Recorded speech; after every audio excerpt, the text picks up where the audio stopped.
Story 1. The Hollow. In August 2019, the entire population of Millford Hollow, all 47 residents, stopped answering their phones on the same day. When state police arrived 3 days later, every door was unlocked. Every television was on. Dinner plates sat half-eaten on kitchen tables.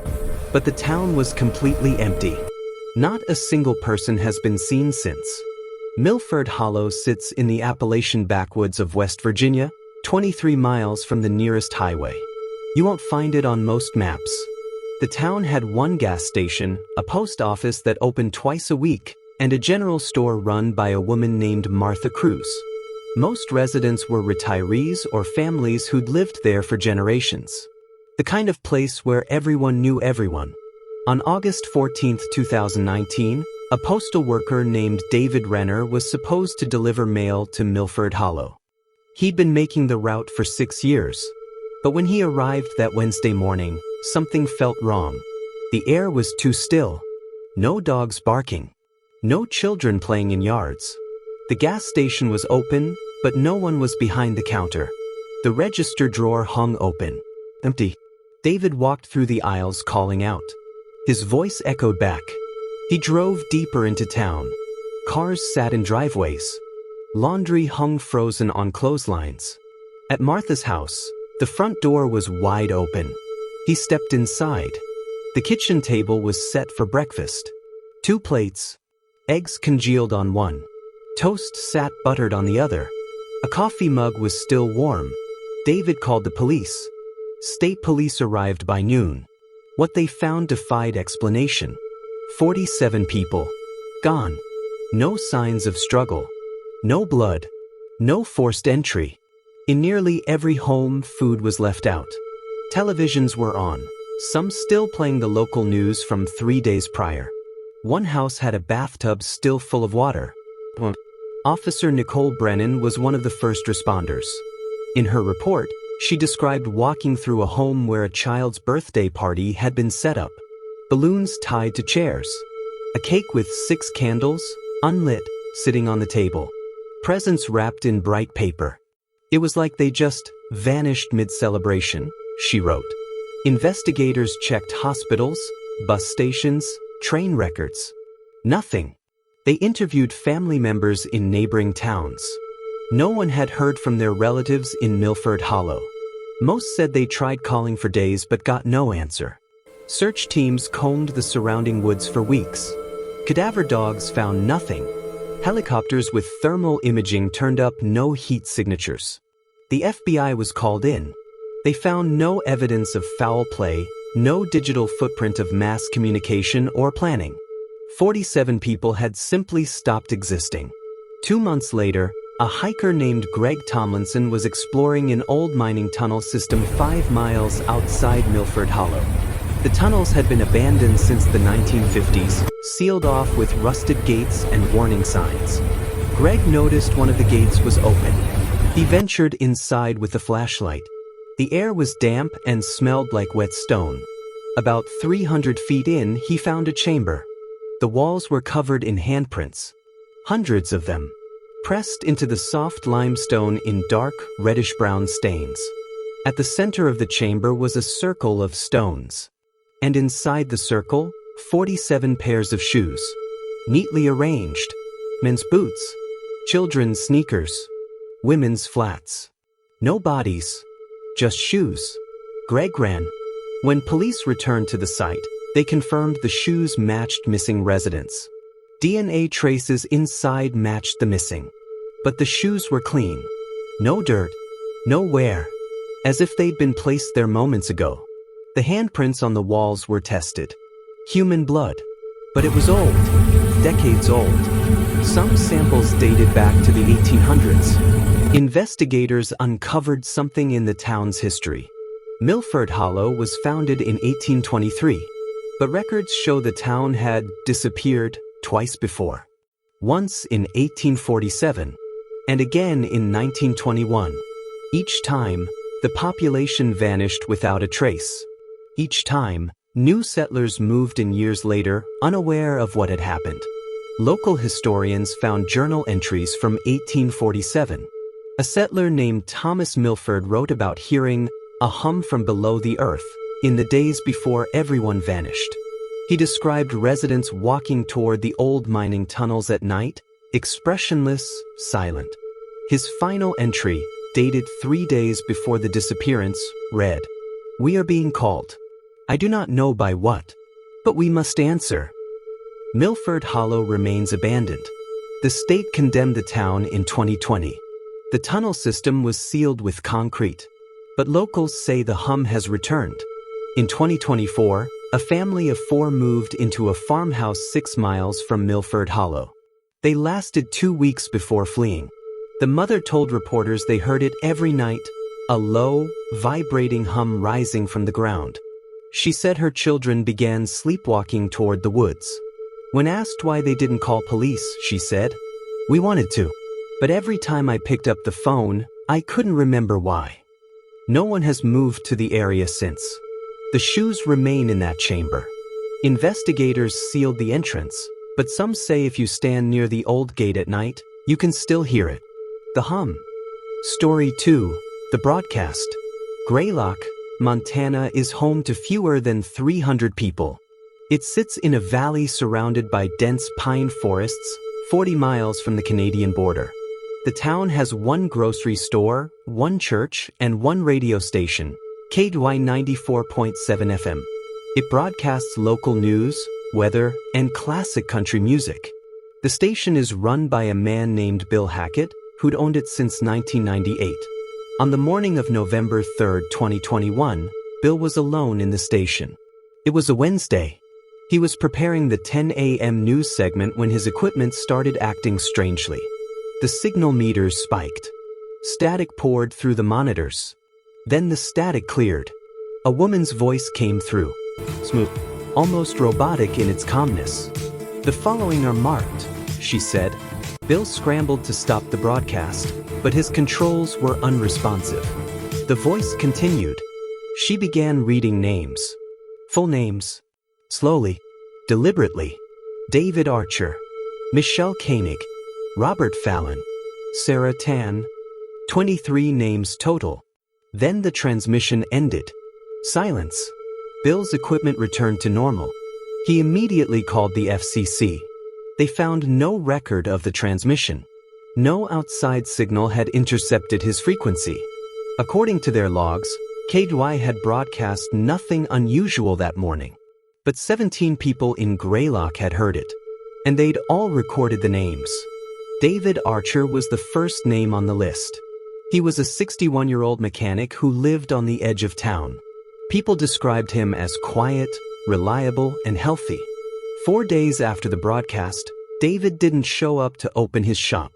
His wife, Linda, found him in their garage. He was sitting in his truck, engine off, doors locked. His hands were folded in his lap. His eyes were open. He was dead. The coroner ruled it a heart attack. Sudden cardiac arrest. No warning signs.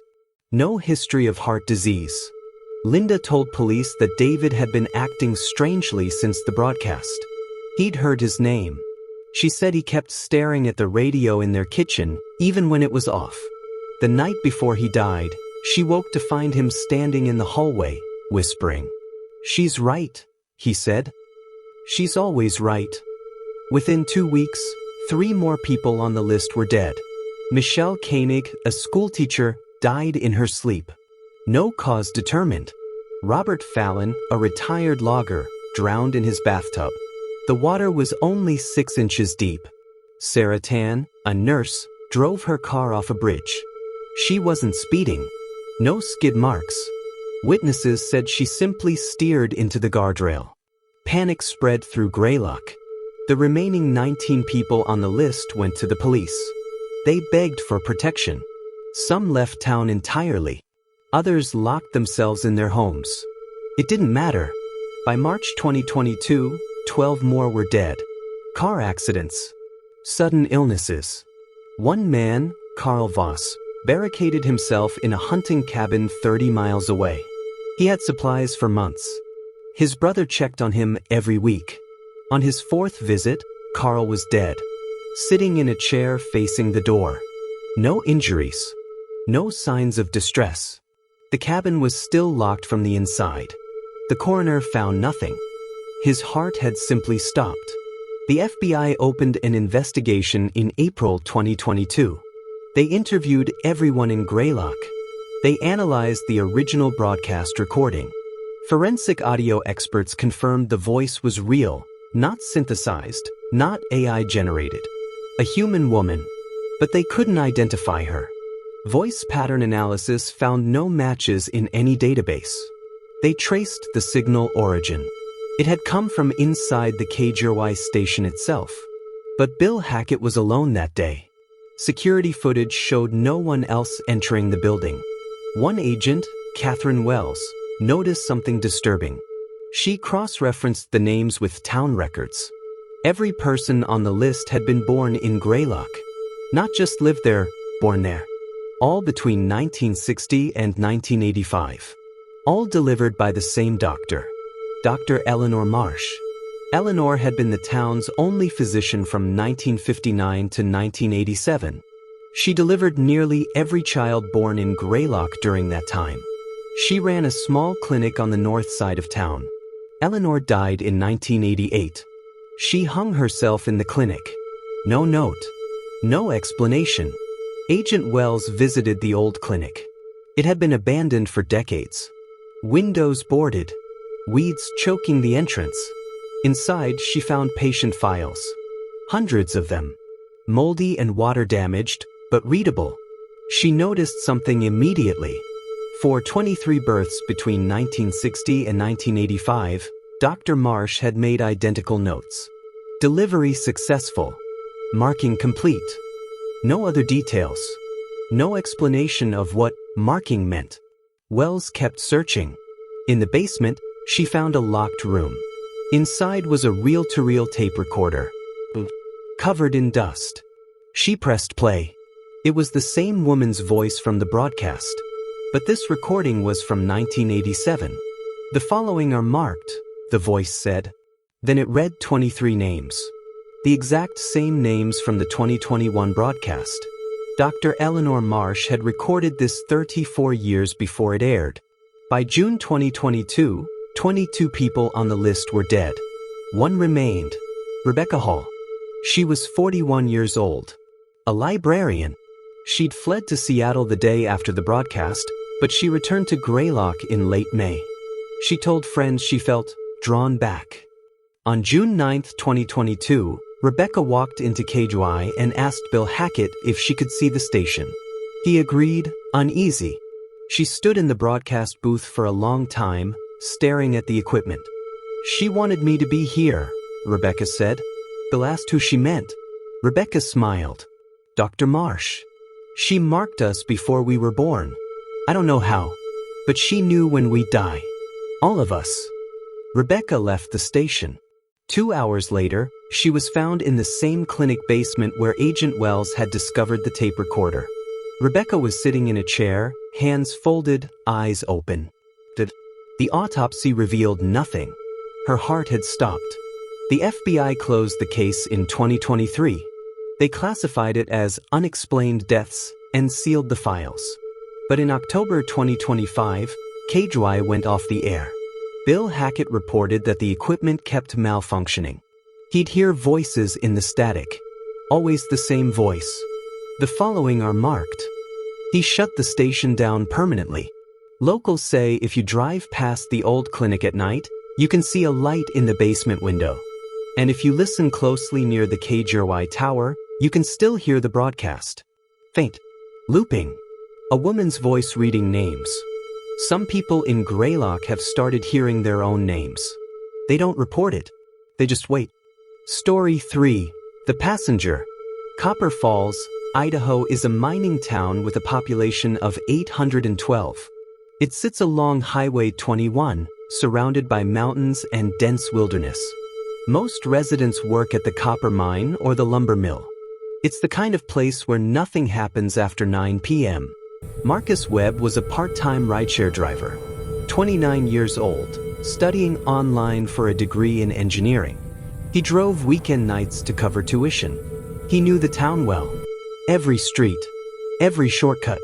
On February 18, 2023, at 11:47 p.m., Marcus received a ride request. Pickup location: the corner of Pine and 4th Street, near the Old Presbyterian Church. Destination: Birch Road, a residential area on the south side of town. Estimated time: 12 minutes. Marcus accepted. The roads were empty. A light snow was falling. He pulled up to the pickup point and unlocked the doors. A woman got in the back seat. Marcus glanced at her in the rearview mirror. Mid-30s, dark coat, brown hair pulled back. She said nothing, just stared out the window. Birch Road? Marcus asked. She nodded. He started driving. Marcus turned onto Main Street, heading south. The town was dead quiet. Streetlights cast long shadows. His dashcam was recording front and interior views, like always. He tried making small talk. Cold night. No response. He checked the mirror again. The woman was completely still, not looking at her phone, not moving, just staring. "You from around here?" he asked. She finally spoke.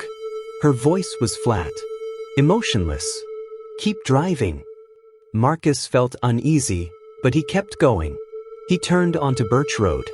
According to the app, the destination was 3 houses down on the left. "Which house?" he asked. "Keep driving," she repeated. Marcus slowed. The app says, "Drive." Something in her tone made him obey. He drove past the destination. The app started alerting him, "You've passed the drop-off location." He ignored it. The woman leaned forward slightly. "Take the highway." Marcus hesitated. "That's not where." The highway.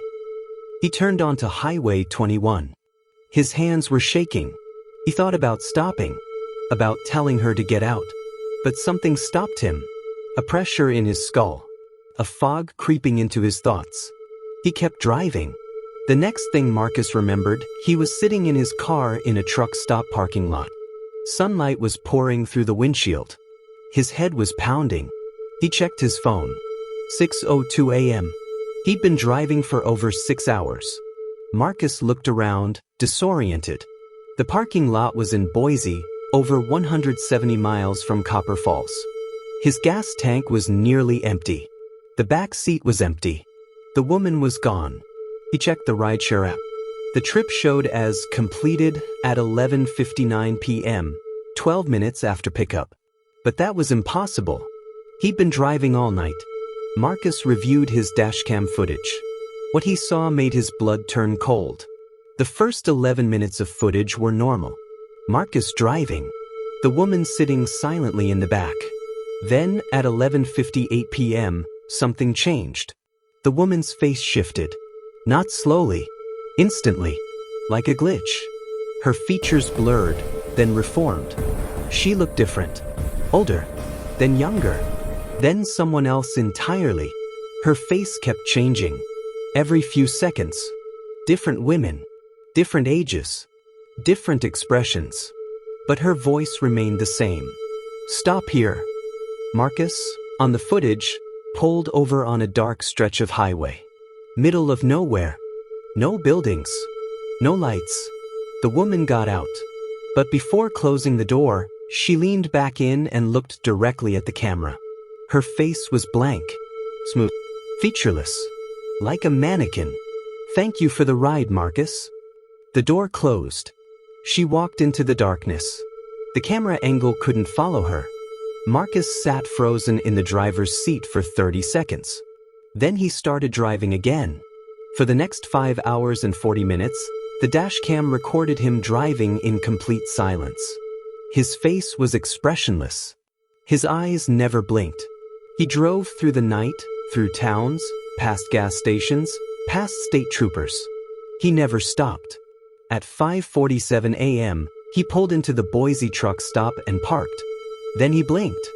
His expression returned to normal. Confused. Terrified. That's when his memory resumed. Marcus reported the incident to police. They reviewed the footage and interviewed him extensively. A detective named Laura Chen took the case seriously, especially after the dashcam evidence.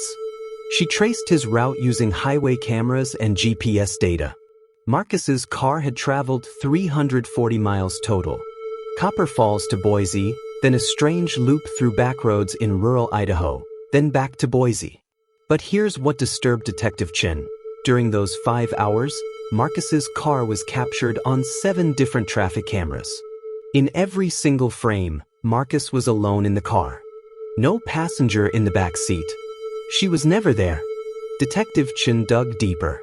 She found something that made the case even stranger. Over the past 3 years, 6 other rideshare drivers in Idaho had reported nearly identical experiences. Different towns, different drivers, but the same story. Late night pickup, female passenger, requests to keep driving, hours of missing time, waking up far from home with no memory. And in every case, dashcam footage showed the passenger's face changing. One driver in Twin Falls had picked up a woman who asked to be driven to the place where the ground opens. He remembered nothing after that. He woke up at the edge of Craters of the Moon National Monument, 90 miles away.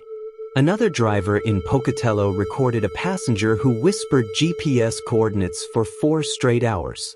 When investigators checked the coordinates, they led to empty fields. Nothing there. But soil samples showed traces of something unusual, high levels of electromagnetic radiation. None of the drivers could describe the passenger's face accurately. It kept changing, they all said. Marcus tried to move on. He stopped driving for rideshare. He deleted the app. But 3 months later, in May 2023, something happened. He was driving home from work, alone, on Highway 21. The same highway. It was late evening. He glanced in his rearview mirror.